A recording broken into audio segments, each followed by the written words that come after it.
Well, hello everybody.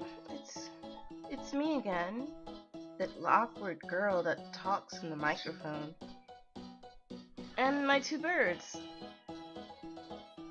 Great.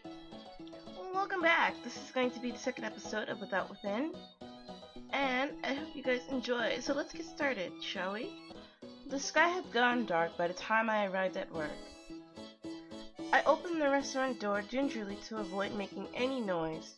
Stealth mode switched on. They called me Ninja Vanity for a reason. Miss Vanity! The voice of my boss nearly made me jump onto the ceiling. Sorry, I'm late. I wanted to explain to my boss, but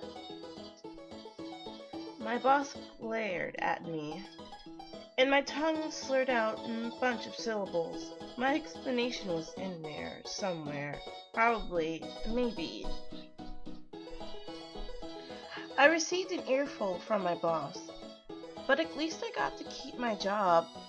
Several colleagues shot me a frown for not being there during such a busy period. In the end, I took all the blame without complaint. Well, at one point, I locked myself inside a toilet and screamed into the bowl. I might or might not have fantasized about dunking my workmates' heads into the toilet. That was for me alone to know, though. Thank you for sharing that wonderful piece of information, Vanity. At least I earned the paycheck needed to keep my landlady quiet for another month. After the month after that, we would then see the time came. All I wanted was to pursue my art, but really, come on. But reality kept pressuring me forward to find a new job. On my way home, I spotted a banner for an upcoming visual novel named Princess Aria. If I am saying that name wrong, I'm sorry, but this is my gameplay. I can call it whatever I want. The game had long been hyped on every forum I knew. Amazing artwork along with their cast of famous voice actors. The writers and composers were big name too.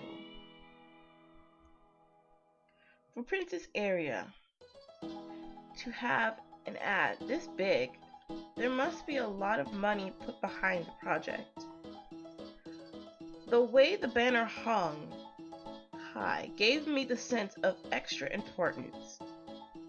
The bright light shone on the princess' face to impress potential players. Yes, that's what I really need. If I had a banner like that, no doubt people would line up to buy my calligraphies. I could already imagine how folks would react as I walked across the streets.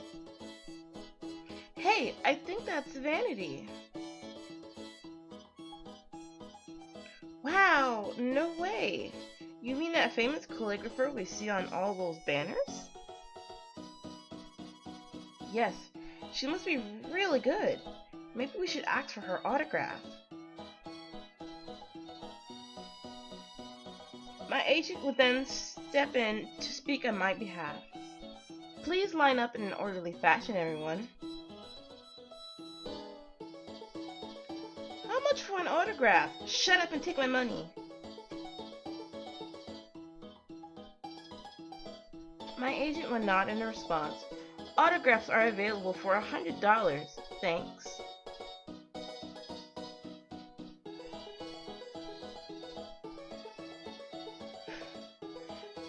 That would be $100, thanks.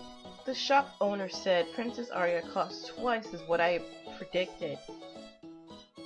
If I bought the game, I would realize I had little left for rent. I opened my wallet, hoping I might have more cash on hand than I realized. Turned out I had less actually. I hung my head and the shopkeeper sighed.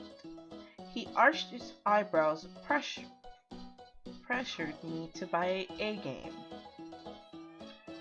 I did ride 3 trains to get here. Might as well pick something up. I told the shopkeeper how much money I had, and he shook his head.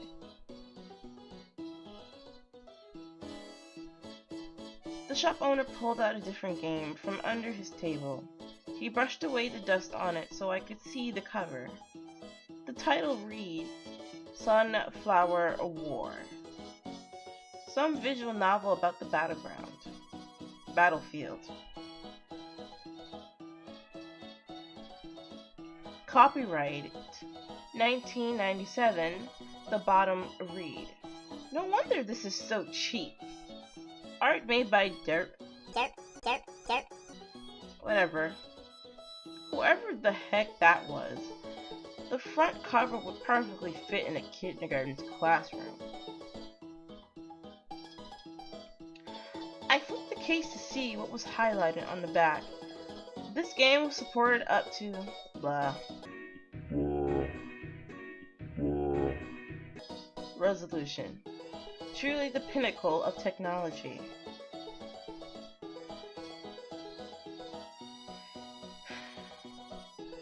The shop owner grimaced. He had sensed I wanted to say no. His stare made my palms stain with sweat, and I ended up buying the game. Dealing with the folks like that always been a weakness of mine. Remind me never to visit this store again. Will do, Vanity. Will do. I don't go to GameStop. They were mean to me.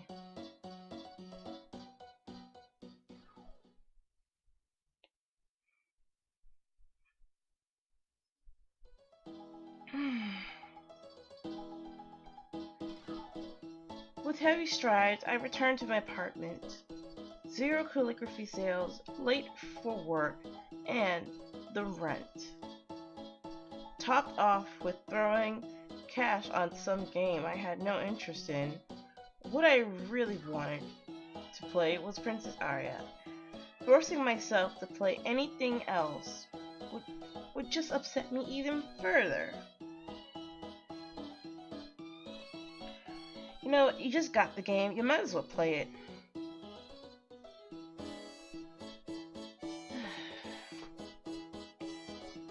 I did spend money on Sunflower War. I might as well give it a go. The day left me pretty drained, so this relic of a game should do a good job putting me to sleep. I switched on my laptop and inserted the disc, which I partly hoped would fail to load from old age. Too bad it worked for me just fine. No doubt a lot of people were loving Princess Aria right now. Meanwhile, here I am playing this blah. God send. No voice acting either. These illustrations look like they were done by a child. I would be better off closing my eyes and imagining my own artwork.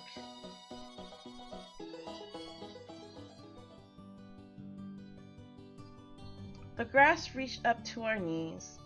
As I read along, I painted an image of the scene in my head. The plants rustled as we fade through. We paused every few steps, fearing there might be a snake hiding among the bushes. Somehow we managed to survive the evening. The sun surged from behind the horizon, outlining the earth with an orange glow. Slowly, the blue sky emerged and vanquished the darkness that had haunted us. As As light bathed the soil, I found myself in a field of sunflowers. I had imagined this place to look far more terrifying, but anxiety had been playing tricks on me. I drew a deep breath to savor the morning fragrance. In the distance, birds had chirped as they were plotting their survival. I could see it. Not only that, but touch, hear, and smell. An experience crafted my imagination. The image rivaled the strokes of any artist. It had belonged to me alone. This inspired me to take things further. Okay, so you got a pot on your hand. The blast of gunfire defeated us as we dove behind a wall. A bullet whizzed past the tip of my helmet. Sam had passed this helmet onto me with her dying breath. I would carry on her legacy.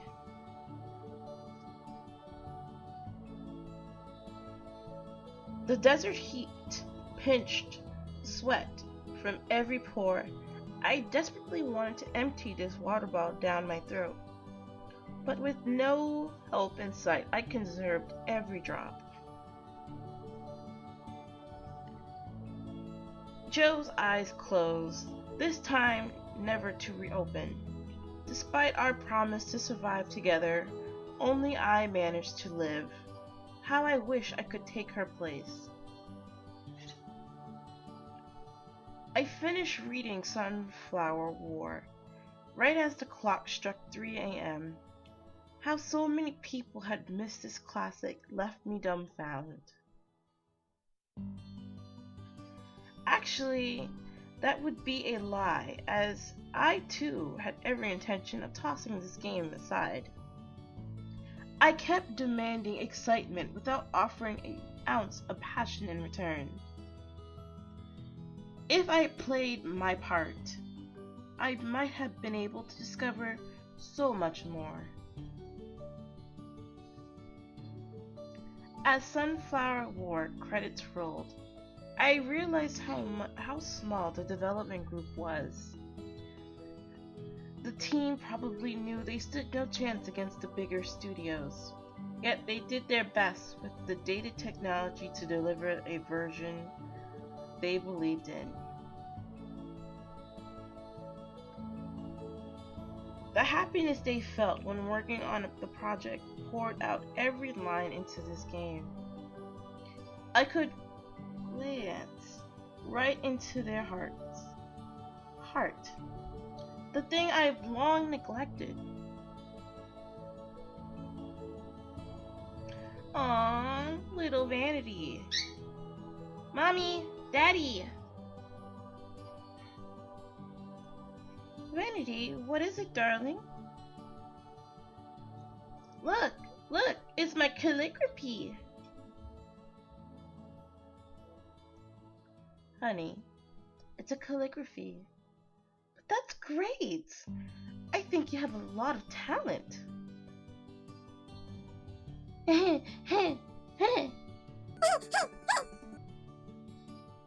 This is so much fun. I'm gonna be a calligrapher.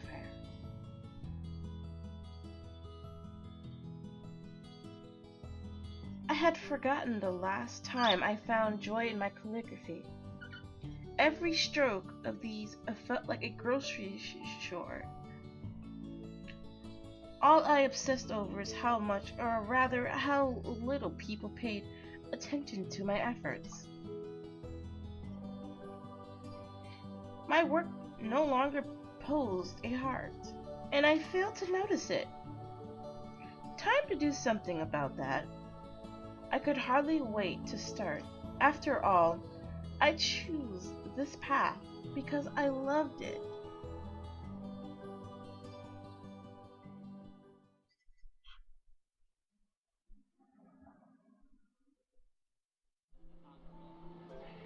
Well guys, I think I'm going to cut the episode here because now my birds want to talk and a lot of things are happening in my background.